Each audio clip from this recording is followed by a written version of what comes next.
everyone, and welcome to another video. Now this is everything that I've gotten for this first half of March 2018. Quite a bit of manga here, so I'm not going to spend too much on this intro, but there's a lot of things that I've been wanting to get, a lot of pre-order stuff, as well as filling some gaps in catching up with older series that I'm hoping to complete over this year. And so hopefully a lot of things and a lot of variations. So yeah, I'll just get straight into it and I hope you guys enjoy. So first up for the anime, the only thing that I got this month, or this part of the month, is Discotheques' recent release of Urusei Yatsura Beautiful Dreamer. This is the second film of the Urusei Yatsura franchise, and it really is regarded as one of is the best of the four, and is regarded as one of the best anime films ever made. Directed by Mamoru Oshii of like Ghost in the Shell and Pat Labor fame, so it has some pretty influential and recognizable people working on it. And if you're not familiar with Urusei Yatsura, it's a manga series done by Rumiko Takahashi of Inuyasha, Ranma 1/2, etc. fame. This series, the anime series, did get released in English many years ago, over something like 52 singles for the 100-something episodes back in the good old days. But it's not available anymore just because it is such a huge, long series and such a overwhelming release, but there was a time when you could get a majority of the singles very cheaply on Right Stuff. Personally, I've never seen any Urusei Yatsura. I've seen bits and pieces of this film because it is such a landmark for a lot of fans, and it is absolutely gorgeous. I'm really looking forward to watching this Blu-ray of the film. But LUM and sort of Urusei Yatsura is really, even if you haven't seen it, I feel like it's such a staple of otaku culture and sort of anime within the West. LUM I always think of as like an icon or a mascot for this particular era of anime, and even now she really encapsulates like a lot of what anime and manga is and can be, and sort of what we as fans in the West look for and epitomize. Despite it being like an 80s, 90s series, this show has so much cultural influence. Even now you see people dressed up as LUM. There's been a lot of recent figures of her. She's just absolutely like the quintessential anime girl, protagonist, love interest. She's just wonderful, and I'm so glad that we are getting these films, if nothing else, available, or at least this film in particular, because it is so highly regarded and is such a outstanding piece of animation and art and anime culture and history, that we're finally getting it on this beautiful Blu-ray.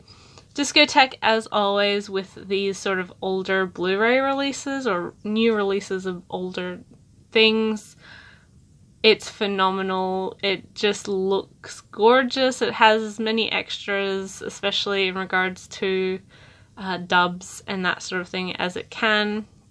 They put a lot of effort and time into this release, and it really shows. The front also is really beautiful. I love how they designed this cover and this artwork, and the back is pretty wonderful too. It's just a wonderful little film that I think is pretty well known and pretty well regarded, and I'm happy to finally have it in the collection. Next, and first for the manga, is the most recent volume of Devil's Line, Volume 10 by Ryo Hanada. This series is being released in English by Vertical and is one of my absolute favorites, currently being put out. I love this series. I have since volume 1, and I really encourage everyone to try it. It's really, really, really good. With this particular volume, we sort of step back from the larger external conflict and questions about society, and more so focus on like the human aspect of it, of relationships and people, how they interact with each other, and how like trust and love and sort of unexpected things can grow out of situations that aren't ever really planned, but still happen. It's fascinating because not only do we see our main characters in this like actually confronting and having to deal with sort of their personal relationship rather than the world around them going crazy, which is a great thing to see.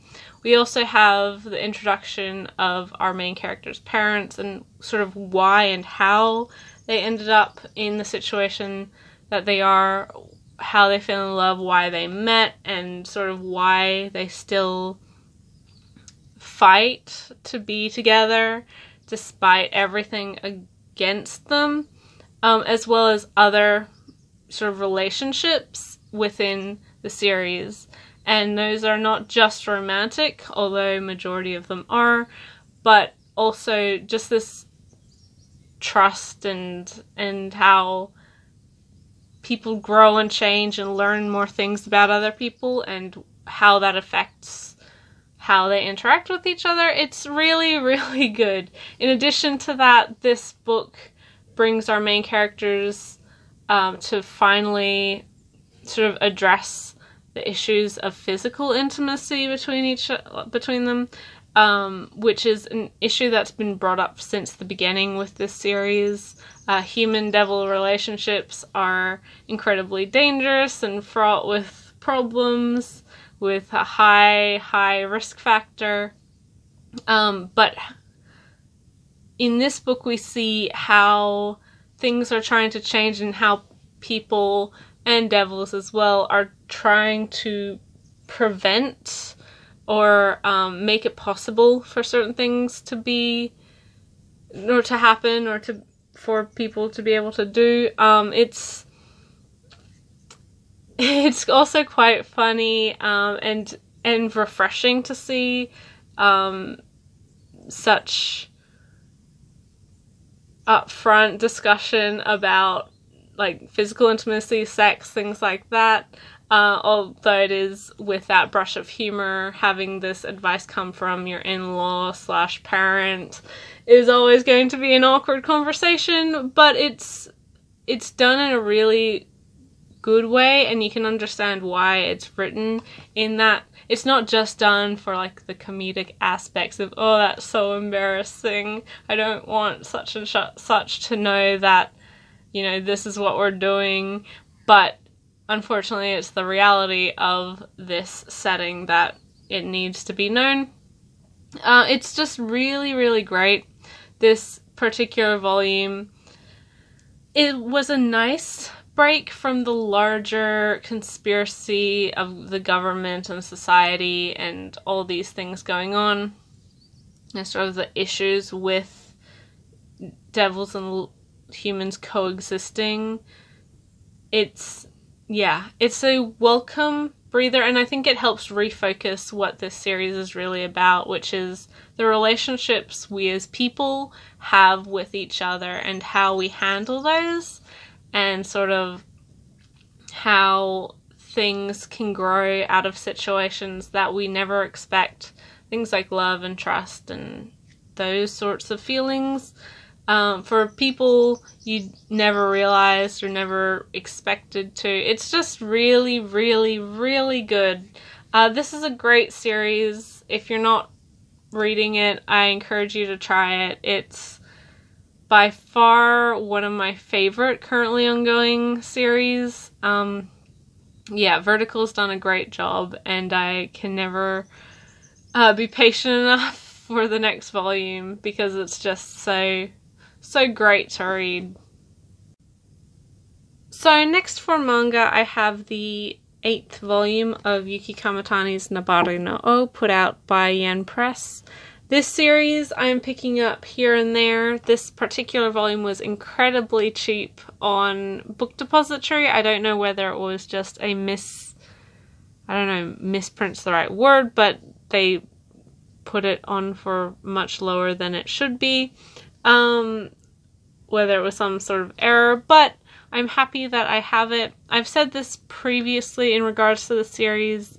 I've known about it for a very, very, very long time, but wasn't that interested in trying it, just because from the basic premise it didn't sound like something I'd be that interested in. I knew about it from the anime that Funimation released several years ago, and the manga had been coming out as well, so I just didn't really necessarily think a ninja setting story would be that interesting for me. I wasn't too impressed with the trailers or anything either, but having been exposed to Yukiko Mitanni's newer works and some of their other titles, renewed my interest in this series. I actually gave it a chance, and I'm really glad that I did, because it's a lot different than what I think I expected from it. It's much less of like a comedy action in the vein of like a typical Shonen Jump series, which I think just because ninjas, I had that perception of it. It's more so in line with something like Pandora Hearts, in my opinion, where it has comedic elements to it, but it's much more of a dramatic story than, otherwise. I'm glad that I gave it the second chance, or really first chance, because it's a lot better than I expected. And Kamatani's work, I'm really hoping that their newest title, Shimanami Tasagare, gets some love over here in English, because that is a phenomenal manga. It's just, I'm happy to be reading this one, because it surprised me, and I'm glad that it did, because I'd heard good things about it, but just the premise really scared me off, and now I know that I should actually try things. But I'm glad that I got this particular volume so cheap.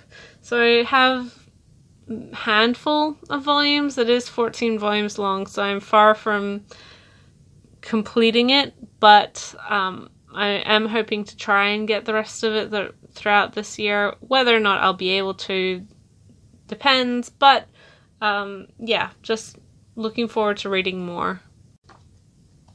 Next, for the Yen Press stuff, or finally for the Yen Press stuff, I have the debut of Silver Spoon, Hiromu Arakawa's newest manga about agricultural school. This series I have really enjoyed ever since seeing the anime several years ago, and I think it's one that a lot of people were requesting for a very long time, and it's nice to actually have it in English.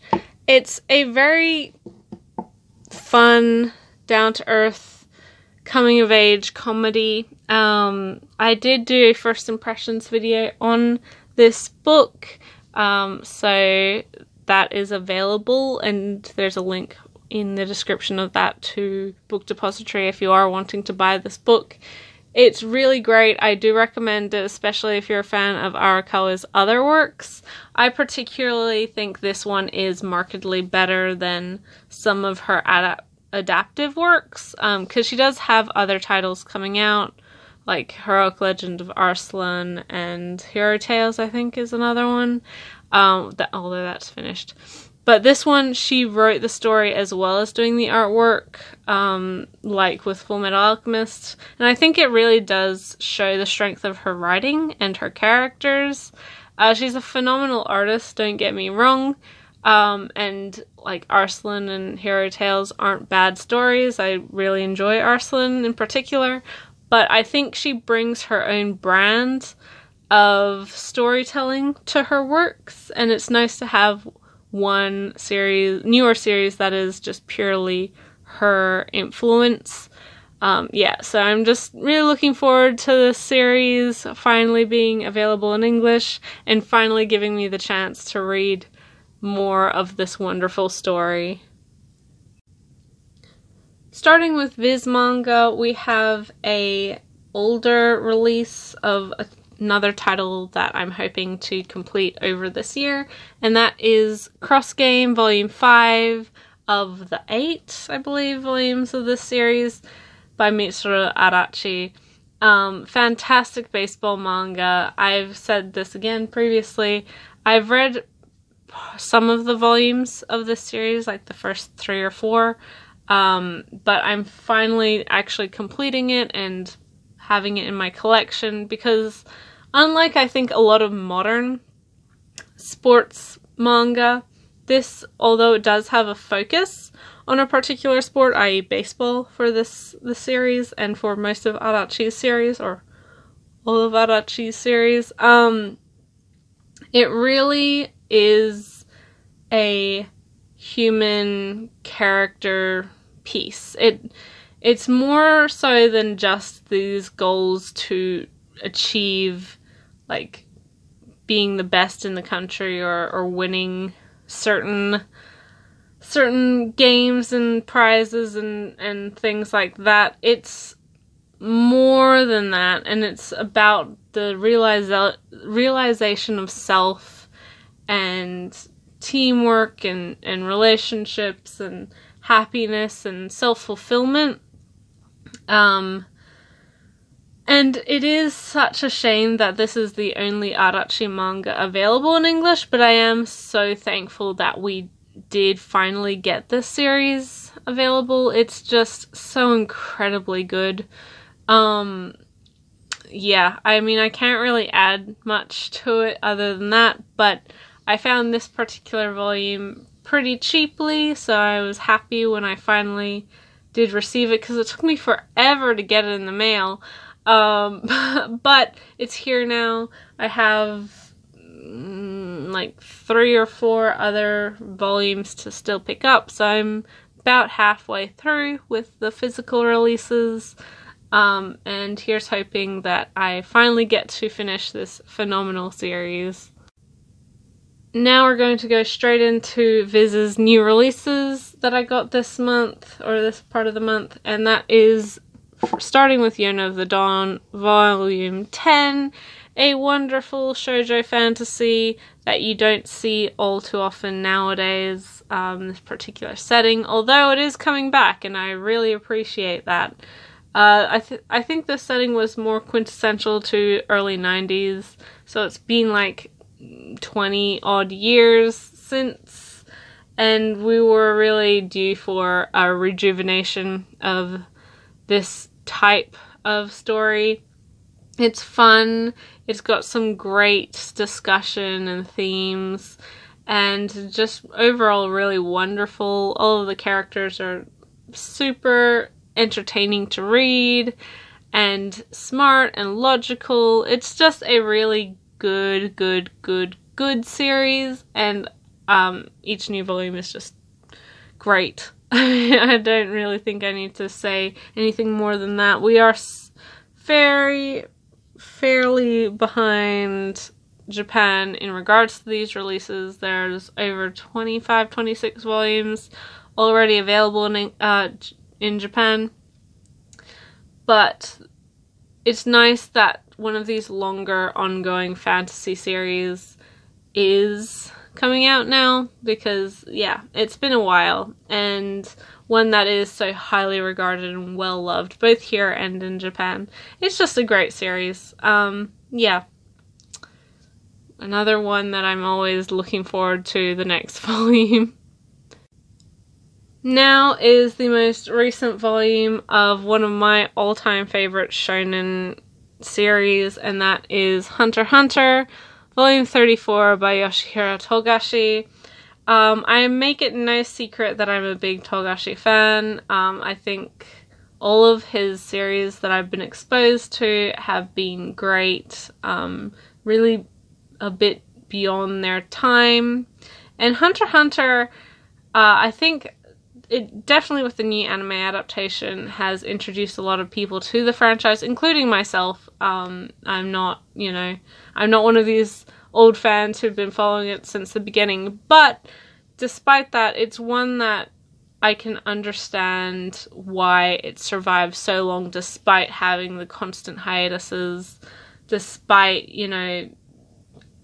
so much trouble behind the scenes and in regards to Togashi's health. It's a series that I feel whenever is being published in Japan, in Shonen Jump, it's sort of the highlight of the magazine. I think Shonen Jump would be incredibly poor-sighted to ever cancel this, because I know that a lot of people are dedicated to this series, even if they don't follow it religiously, or they can't follow it all that often, because it is so often on break. It doesn't diminish the quality of character, of writing, of style and emotion that the series has. This particular volume finally culminates something that's been... It really just encapsulates the fight between Hisoka and Crollo, something that's been promised and hinted at ever since Crollo was introduced to the series, which was, 20 more volumes ago.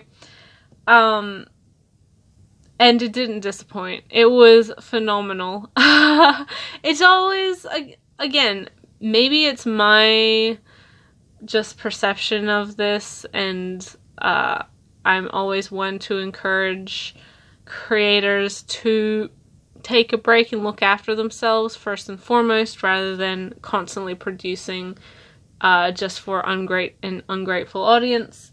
But the fact that despite this series going off or on hiatus all the time, off and on hiatus constantly, Togashi's health issues constantly, the quality of writing has never truly dipped. And I feel like Hunter x Hunter, compared to a lot of other shonen manga, is really very experimental, and it has an ease of which it can change setting. You look at the particular arcs in this series, and none of them are truly like each other whatsoever. I feel like Togashi follows trends and finds what's interesting in, the larger popular media, but makes it his own.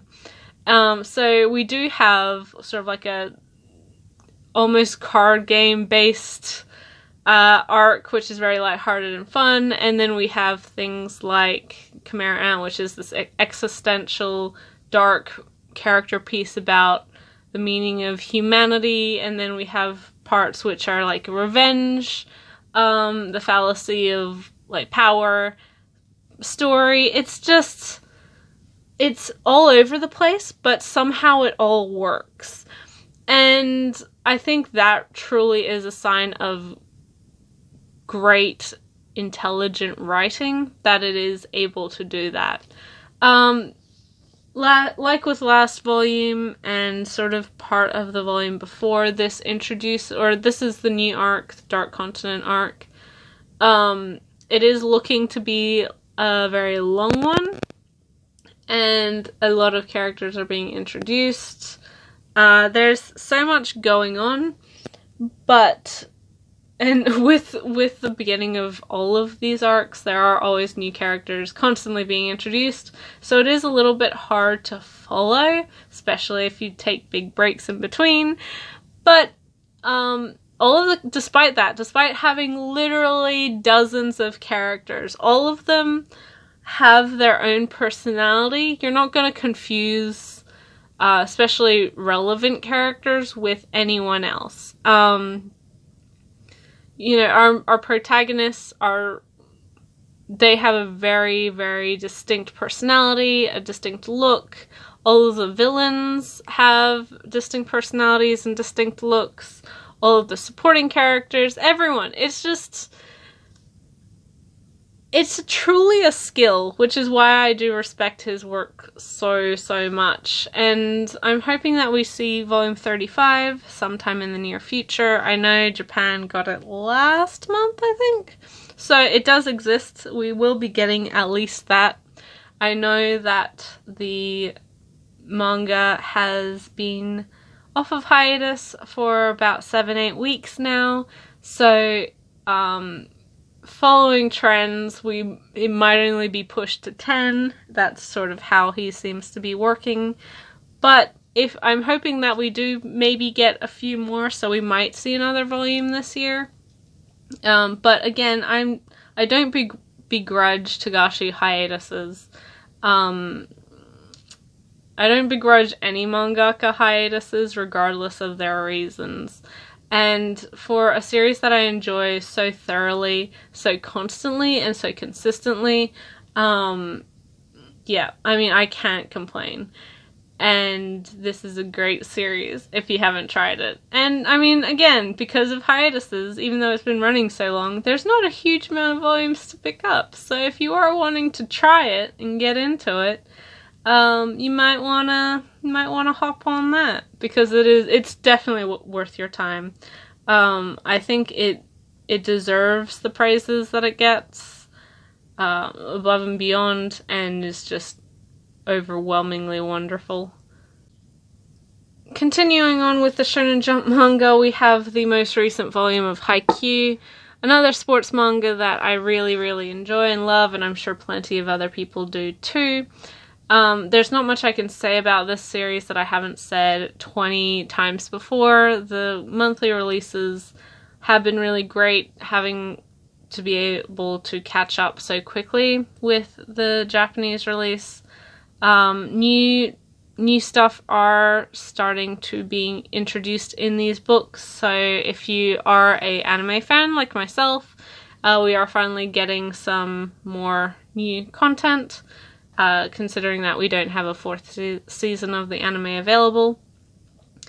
It's just it's great. It's comparatively to Cross Game, which is another sports manga, but with a very different approach.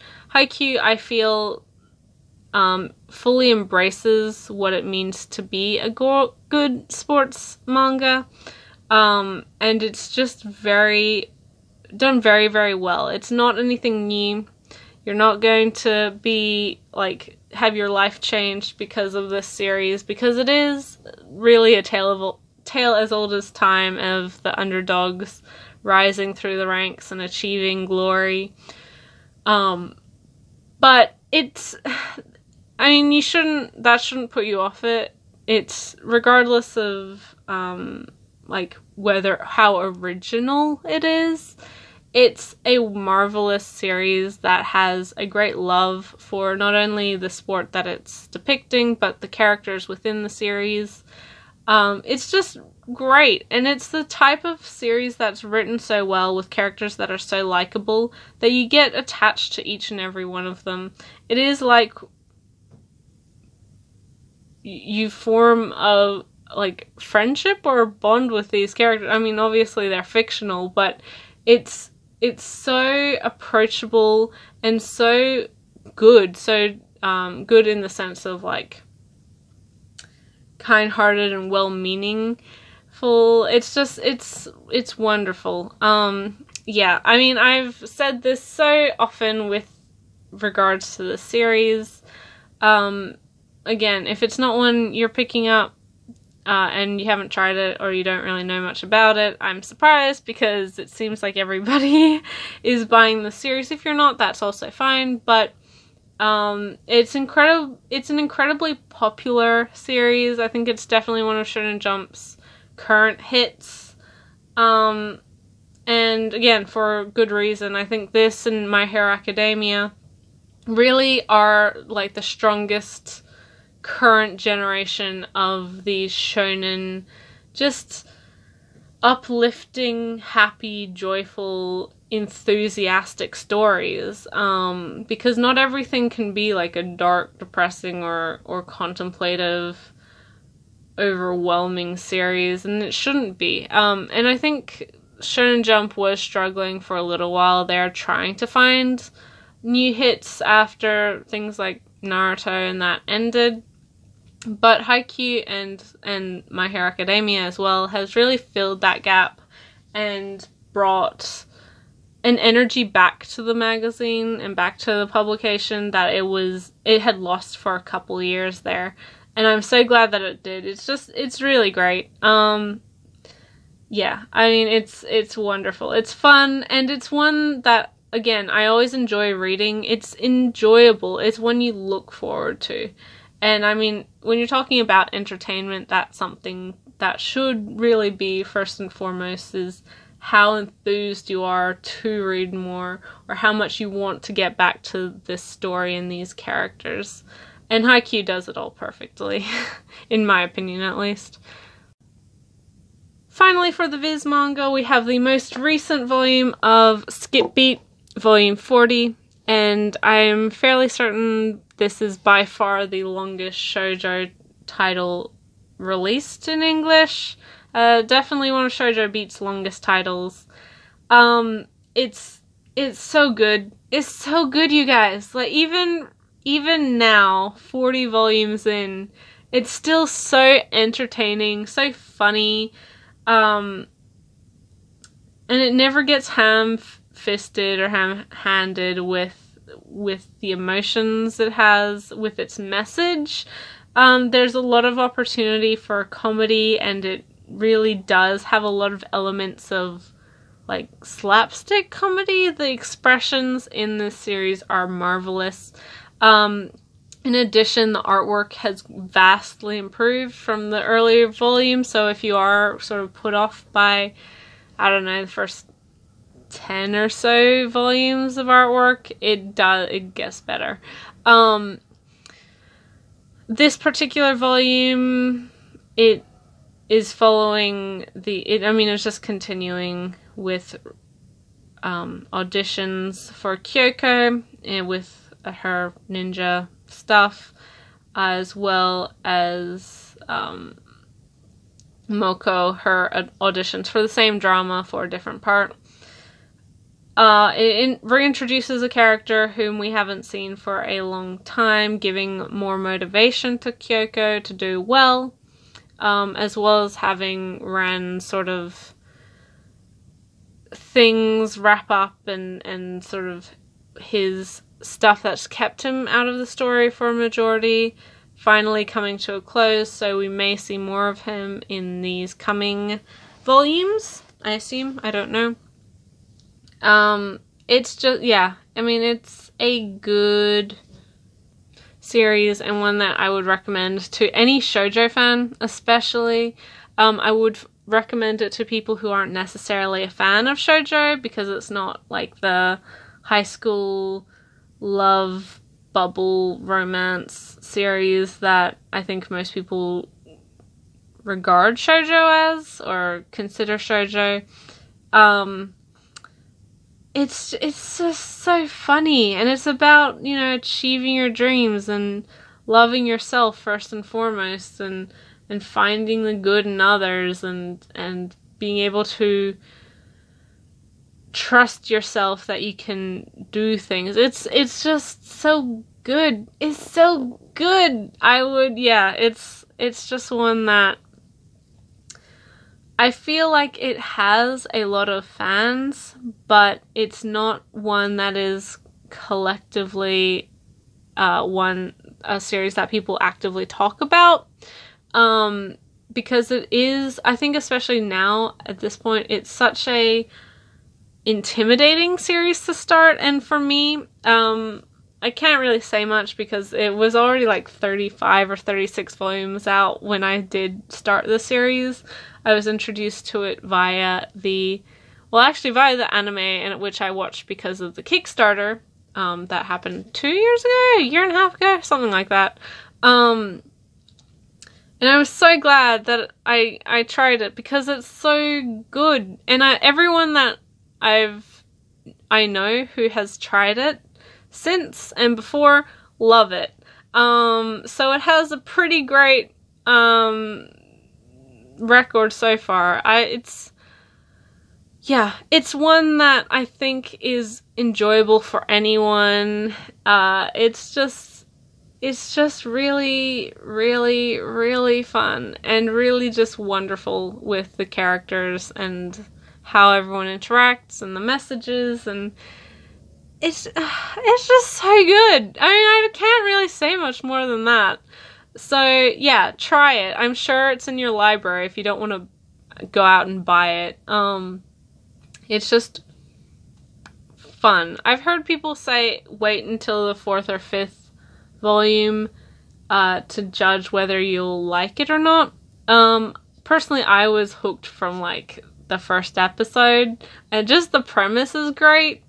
But it might take a little while to fully grow on you, but I think Kyoko especially is such a likable main character that pretty immediately you sympathize with her and you really connect to everything that she's going through.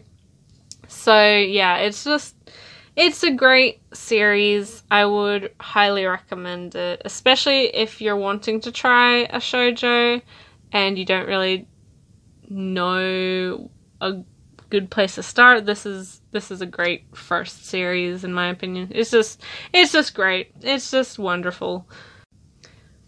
Then we have the only Kodansha volume I got for this month, and that is again by Mitsuru Kubo. This is the first of her manga available in English, although Vertical is also going to be releasing Moteki.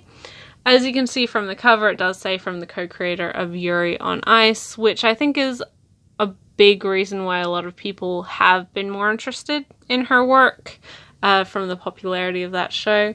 And even disregarding her involvement with that series, this is a very, very, very good manga. I haven't read any of it before now, and I was introduced to her work through Yuri on Ice.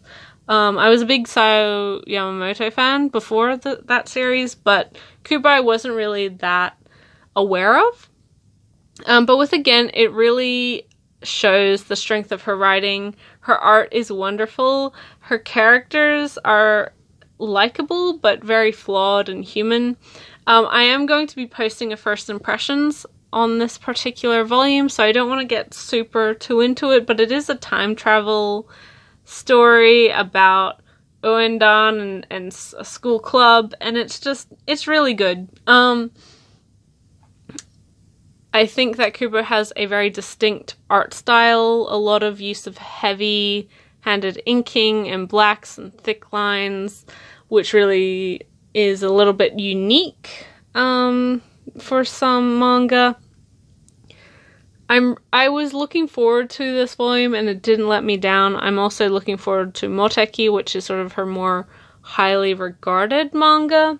So I'm really looking forward to that.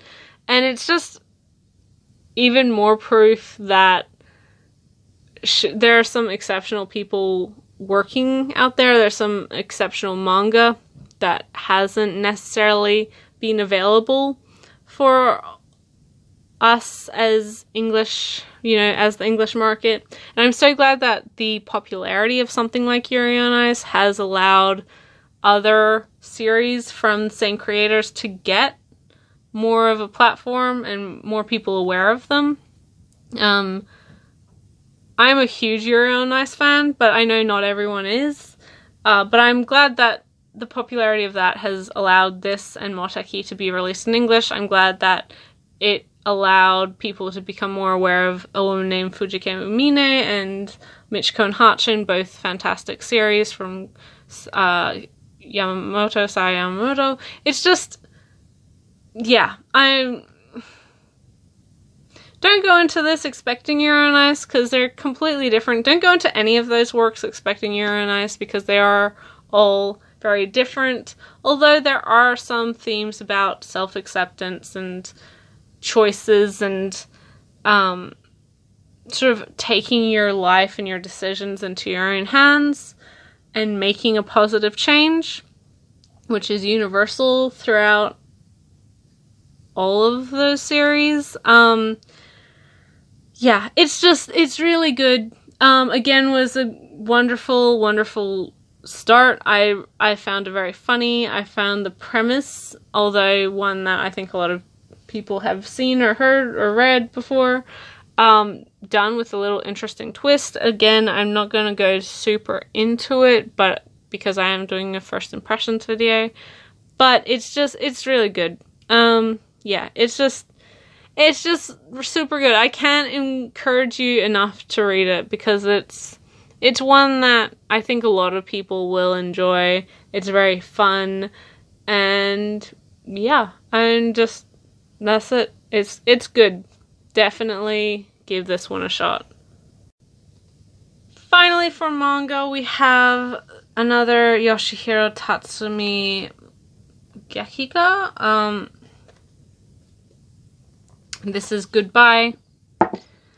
I said this with the first two of the books that I got from a pretty wonderful Christmas Secret Santa gift, that Tatsumi actually penned the word Gegika, which means like dramatic pictures, as a counter to the whimsical pictures that manga is. So it means manga, but with a more serious note from, this particular period of time, post-war. It's just really, it handles a lot of mature adult topics that manga at the time wasn't. Manga more so being for young kids and children, that sort of thing. It wasn't meant to be tackling like hard societal questions. It was more so like, oh, this is a little bit of an escapist fantasy type of thing. This book, like the others, is a collection of like short stories or like single stories. They're all very good.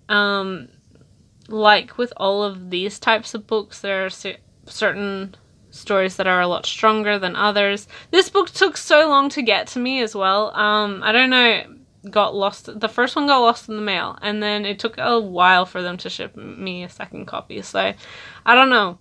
I've been waiting for this since like December last year. So that, if that's not telling you something, I don't know.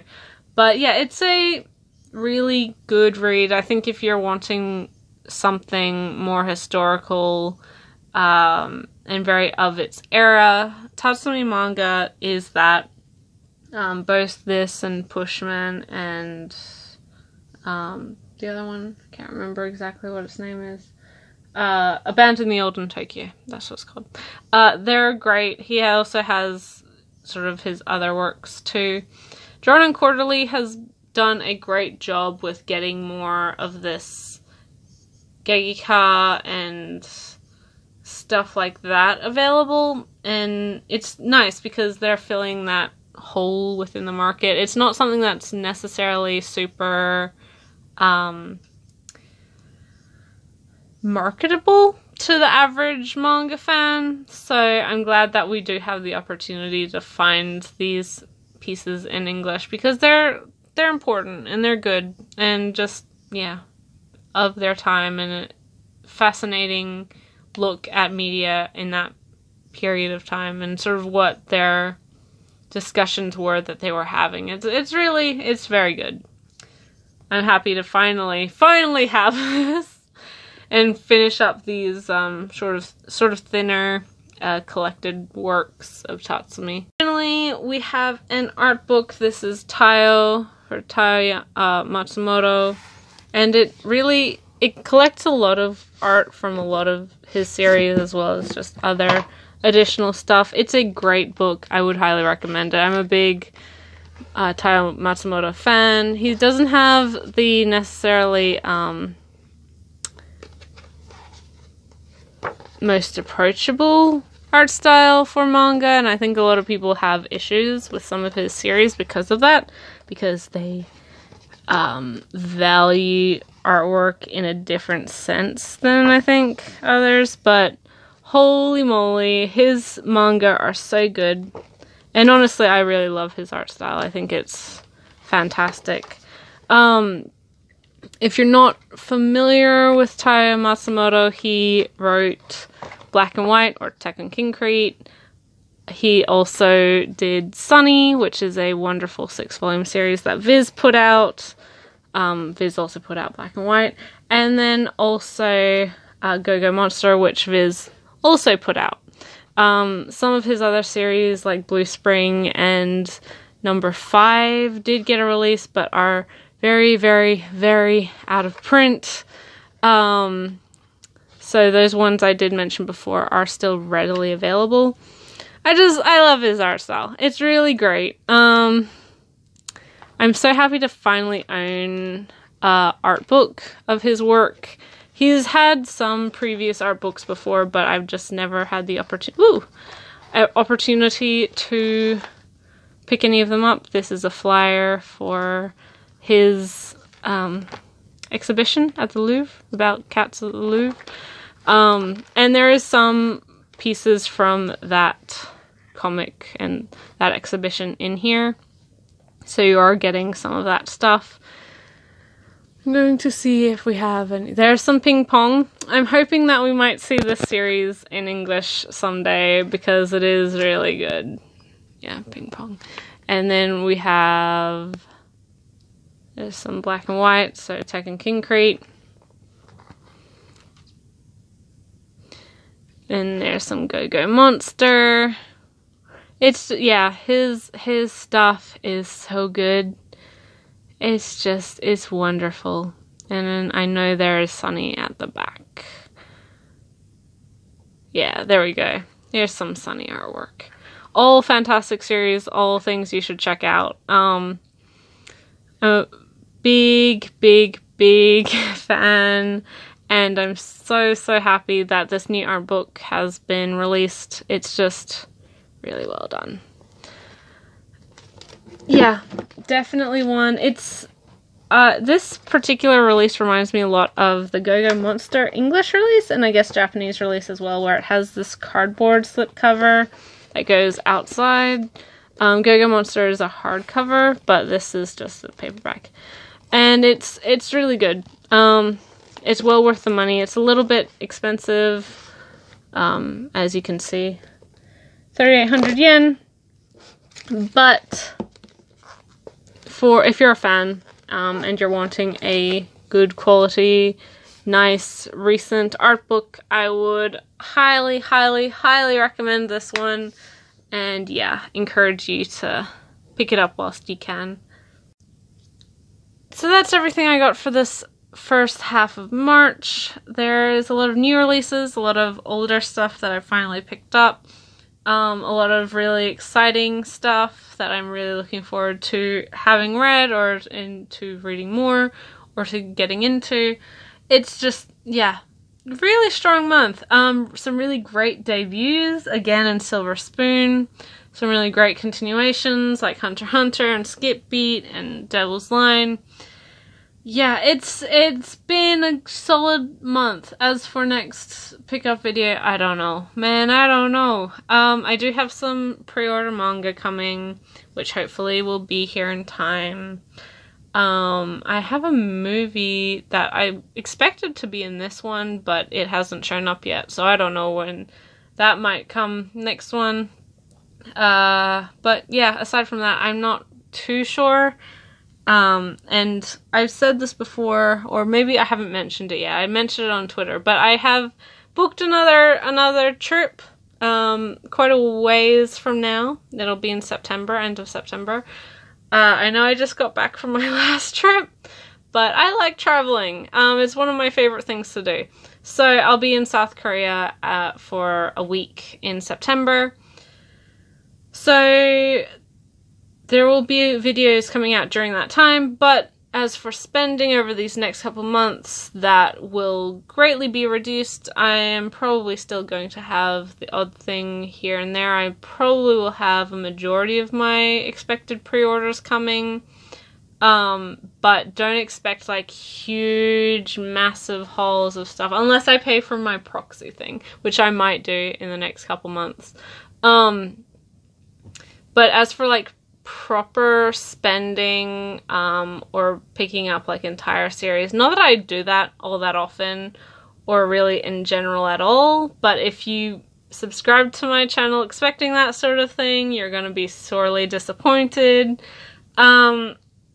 Yeah, so I feel like videos are going to stay at the same level and the same amount of items, if not cut back a little bit. I don't think I'm going to be buying any major anime purchases that I haven't already paid for, so yeah, I think reduction of that over the next over the next 6 months. So yeah, you might see that change, but I'm not, like, I don't know. I can't tell the future, so I don't know. But thank you all guys so much for watching. I know this has been a long one, and I didn't really expect it to be, but hopefully you enjoyed anyway. Tell me your thoughts on some of these series I talked about, whether you agree or totally disagree with me. Series that you've picked up in this same time period or recently. I'd like to know what you guys are collecting or buying or reading, especially if it's stuff that I haven't given a shot. And yeah, I'll catch you in the next video, guys. Bye till then.